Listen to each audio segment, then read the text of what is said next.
Good afternoon. নমস্কার সবাইকে। আমি সীমা চলে এসেছি আমার আজকের লাঞ্চ থালি নিয়ে। সঙ্গে এই যে ডেলিভারির খাবারও রেডি, চলে যাবে ডেলিভারি।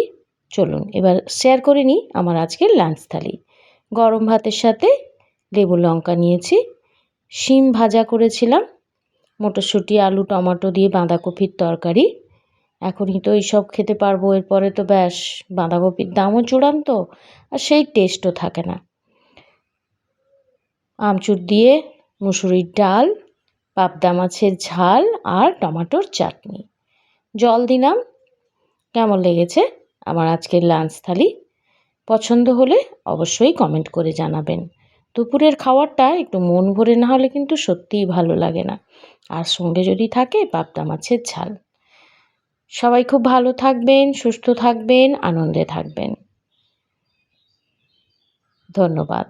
আজ আসি তাহলে, কাল আবার দেখা হবে নতুন কোনো রান্না নিয়ে। লাঞ্চ থালি সাজিয়ে নিয়ে চলে আসবো। টাটা।